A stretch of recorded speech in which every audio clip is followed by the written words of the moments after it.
Я снова в Ханое. Я вернулась из города Хоян на спящем автобусе. Общая дорога заняла около 17 часов в спящем автобусе. И сейчас примерно 7 утра я решила позавтракать. Я нашла вот такую кафешку, в которой есть обязательно кондиционер, так как было невыносимо жарко. Я взяла вьетнамскую лапшу фо-по, конечно же. Вот. Обязательно добавляем лимон. Также вот такой чесночный соус. Чем больше, тем лучше.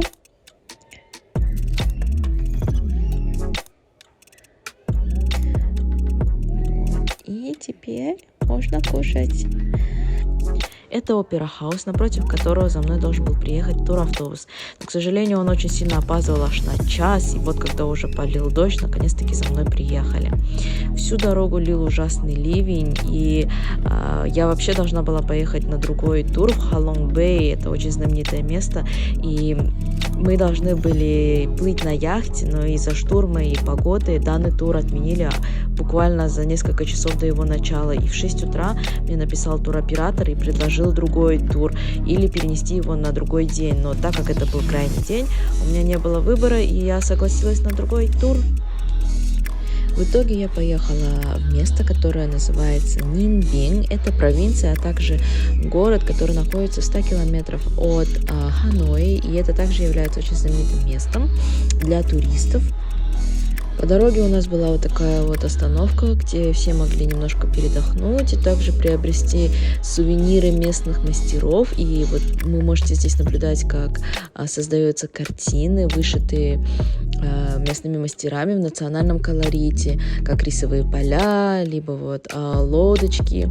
И цены довольно-таки разные, и картины тоже по размерам разные. Можно приобрести по довольно-таки доступной цене. Также вот такие есть изделия из жемчуга местного. Цены можете остановить и разглядеть. Также вот кольца. На самом деле съемка была запрещена, но я успела кое-что для вас заснять. И вот мы уже подъезжаем к природе, к тому главному месту, к которому мы вот все ехали. Интересный факт, в этом автобусе находились все иностранцы, человек, наверное, 15, и все планировали поехать на Халонг-Бэй, и также у всех были отменены поездки, и, соответственно, я думаю, эту же группу перекинули на вот этот тур в Нинбин. Вот мы подъехали к первой локации, храм короля Дин и Ле, если не ошибаюсь в произношении. Как видите, дождь продолжался, и нашей группе, кстати, вот она, выдали вот такие вот дождевички, чтобы хоть как-то спастись от этого дождя. И я взяла на всякий случай с собой зонт, так как заведомо знала о погоде. И так как корона на тот момент еще была не отменена, мы ходили в масках. Вот вход в храм. Идет бычок. Было очень неожиданно видеть, конечно, такого быка здесь, в храме. Вот вход в храм Дин короля.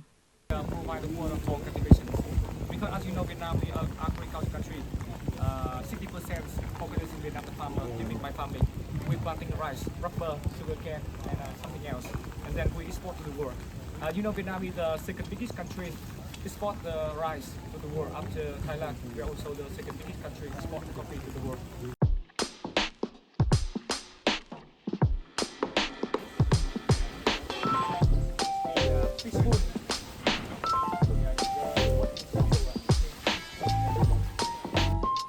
Данная локация знаменита тем, что в течение многих лет это место являлось столицей древнего Вьетнама, и эти короля, они смогли соединить множество государств в одно единое.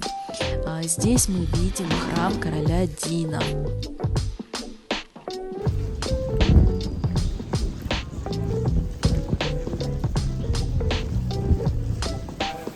Здесь мы можем видеть здесь очень высокие пороги. Данное явление гид нам объяснил тем, что во Вьетнаме очень много потопов, и чтобы вода не проникала вовнутрь, в зданиях строились вот такие высокие пороги.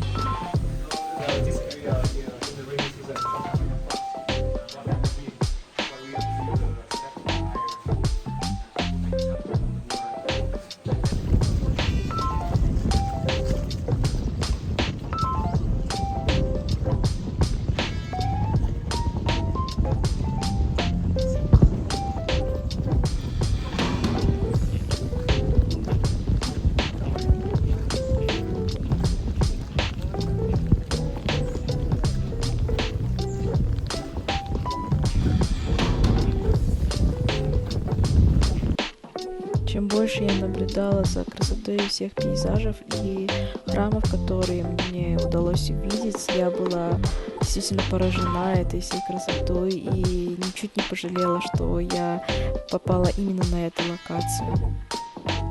Только посмотрите, видите вот эту точку? Это горные козлы.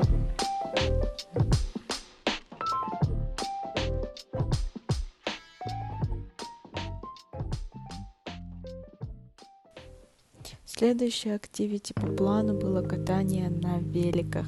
Если честно, я очень плохо катаюсь на велосипедах, и для меня это был прям целый челлендж. Я ехала в самом конце, как видите, и, к сожалению, мне не удалось сделать прекрасных кадров. Это единственное, что я смогла заснять. Мы катались около 40 минут, и затем мы все собрались на обед. Был у нас он в стиле шведского стола. Это что я набрала себе в тарелку. Ну, самое главное для меня были фрукты, а остальное на самом деле было так себе. Затем мы двинулись на следующую локацию. Это было катание на лодках. Мы катались примерно 1,5 часа, да, и это было под открытым небом, так что было довольно-таки жарко. Но эти виды, они действительно стоили того, и к тому же дождь уже прекратился к тому времени, так что можно было насладиться этой спокойной поездкой на лодке по местной реке и просто наслаждаться этими удивительными видами.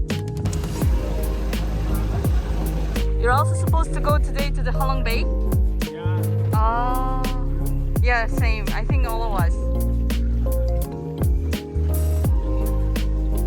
Еще один плюс турпакета был в том, что мне удалось познакомиться с новыми людьми, и на лодках мы должны были сидеть по двое, и рядом со мной был парень из Франции, который также проживал в Сингапуре, так что было довольно-таки интересно пообщаться.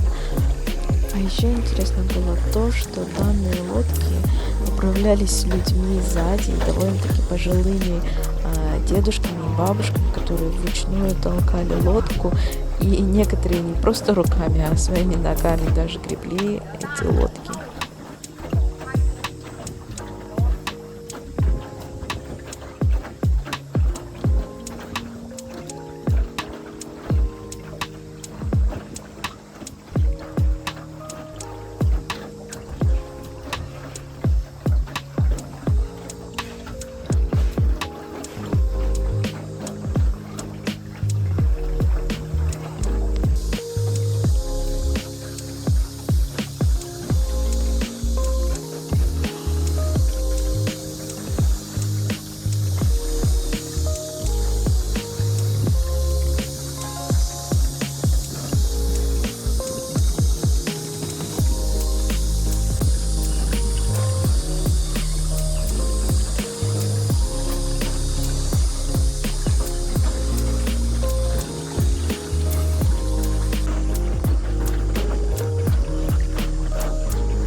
your parents are like, yeah, from there. Yes, as well, right.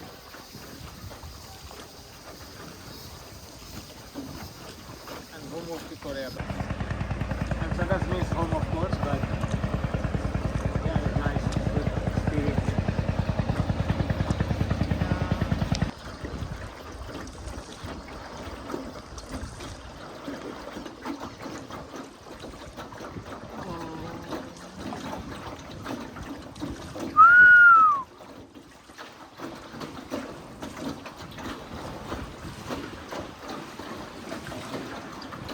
Oh.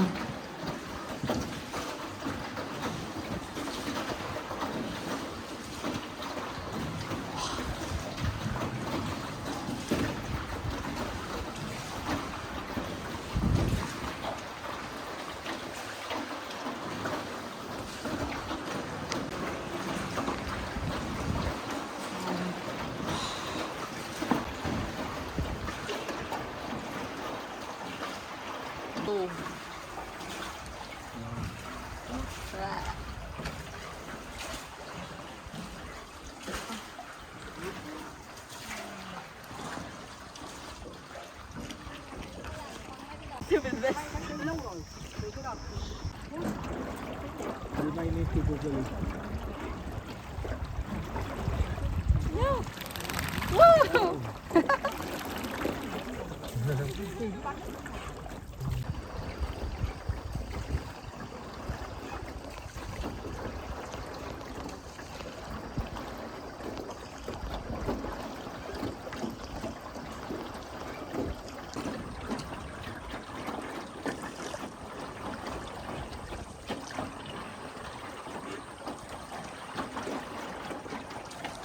Why do you say like your grandpa? Wow, that's crazy. What is he doing? No.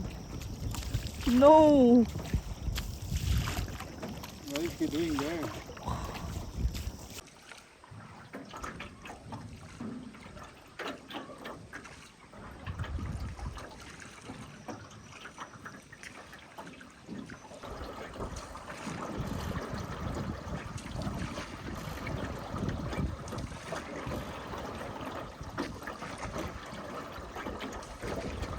Простите меня, пожалуйста, за мое долгое молчание, но я просто хотела сохранить все эти кадры в том виде, в котором я их запечатлила, чтобы в будущем пересматривать эти кадры и вспоминать, в каких красивых местах я побывала.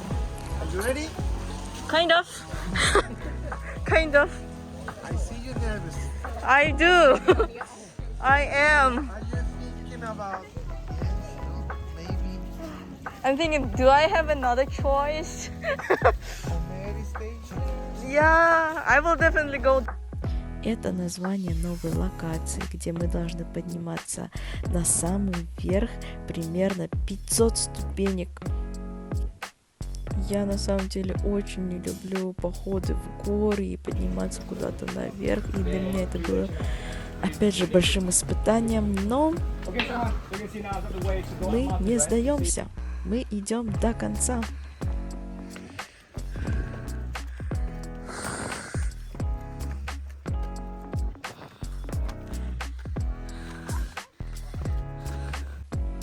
Но вы только посмотрите на этот вид. Я просто была в шоке.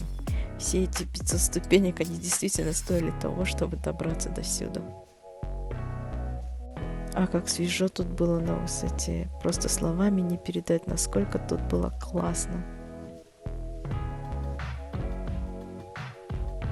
Я впервые в жизни вижу что-то подобное. Столько зелени вокруг везде. Несмотря на то, что эта река может показаться какой-то грязной, не знаю, для меня это была самая красивая речка. Кстати, мы по ней плыли сегодня на лодке. Вот такой вот крутой спуск нам еще предстоял вниз. И да, это те ступеньки, по которым мы поднялись на самый верх. А вот и фото на память с ребятами из Мексики и из Индии. Смотрите, в каком страшном месте я остановилась.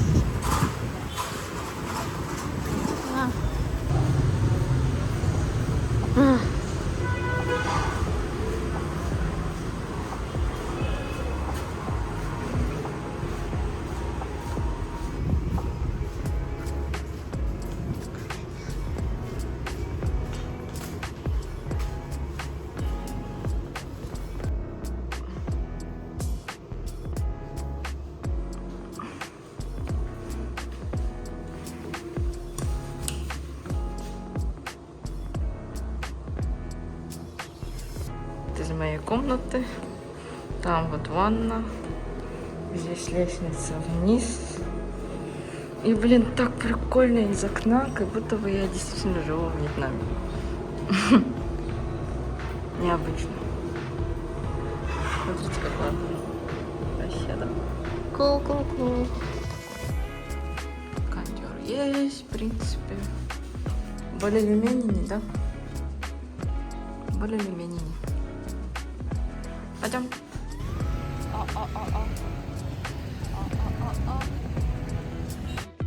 Так как на тот момент была еще корона, нужно было ставить тест на корону перед вылетом. И стоил он тогда, благо, всего лишь $4.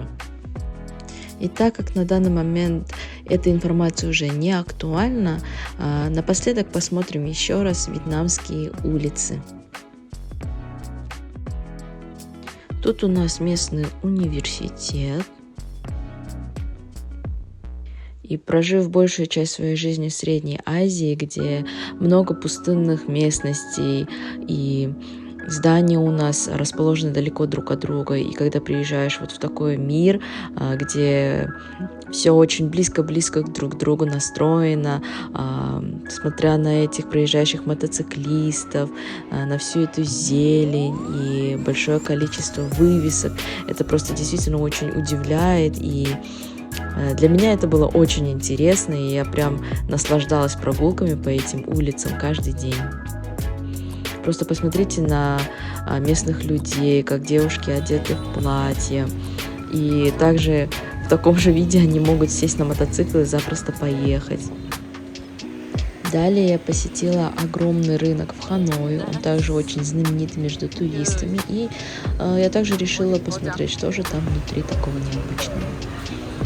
Как видите, здесь очень много было сувениров, и также я здесь могла приобрести магнитики, всякие веера. Помимо этого, вы можете увидеть разные игрушки, канцтовары по довольно-таки низким ценам. Попиты на тот момент были знаменитые. Вот. Этот рынок был трехэтажный и также был соединен в 2 здания, так что здесь было довольно-таки много товара. Но, я так поняла, местные жители здесь довольно-таки часто отовариваются, но, как видите, иностранцев тут почти нет.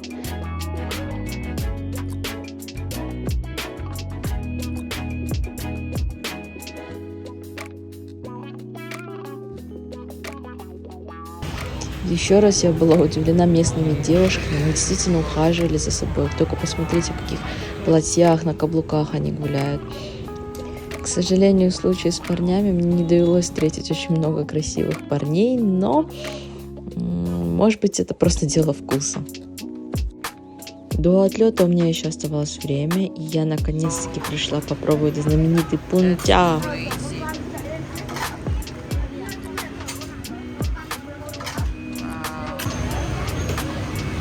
Это просто божественно.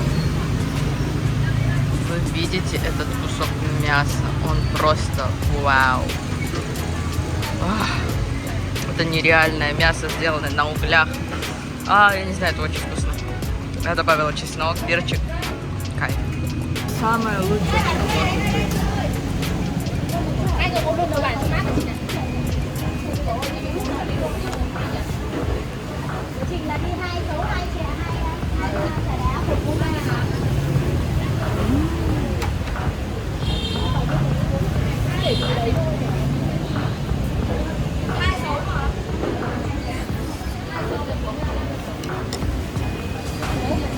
Вот кофе, вот такое вот место, вот такие вот цены. В принципе, все. Очень маленькое место. Вот так вот выглядит улица. Вот там вот получается остановка. Вот так вот выглядит остановка. Ждем наш транспорт. Yeah.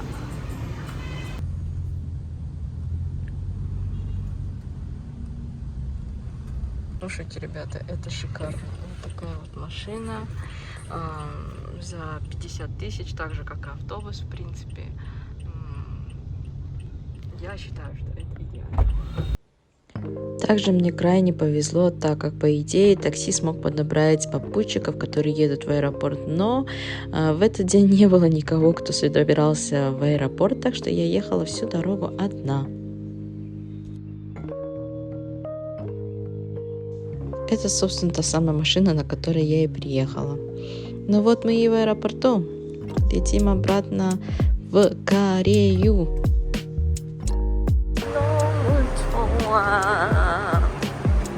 Йоу! Вообще нормальный аэропорт.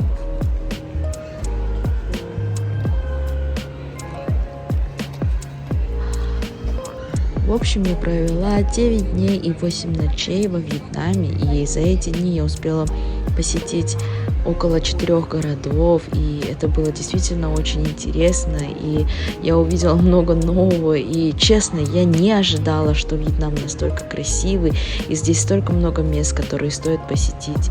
А также меня очень удивила местная еда. Все было очень вкусно, свежо и очень по доступной цене. Также я перед отлетом решила перекусить, конечно, бургером. После местной еды мне захотелось немножко вредной еды. Все эти дни мне ни разу не хотела ни пиццы, ни бургера, ни рамена даже, потому что местная еда была настолько вкусной и настолько полезной. Видать, она восполняла все мои требования организма, так что мне хватало на весь день, и мне не хотелось ни сладкого, ничего вредного на самом деле. Местный duty-free еще не так сильно развит, но, допустим, если вы не успели взять какие-то сувениры или, допустим, снеки, вы можете найти их в аэропорту. Здесь также принимают и местную валюту, и доллары, но одной большой проблемой для меня было то, что здесь не принимали карты, так что имейте в виду, что лучше всего здесь иметь наличку. Как-то грустно уже расставаться с этой страной, но если будет в будущем возможность, я обязательно вернусь в эту страну. Хотя бы просто покушать. Я летела на местной авиалинии Vietjet, которая была также очень доступна по цене. Вот и конец моего блога. Надеюсь, вам понравился этот формат. Я впервые разговариваю на видео. И надеюсь, что вам понравилось. Оставляйте комментарии, подписывайтесь на мой канал, оставляйте лайки. И если вам понравится, я буду продолжать в том же формате. Так что у меня впереди ждет еще Япония, Дубай. Оставляйте свои комментарии, буду ждать. Спасибо большое.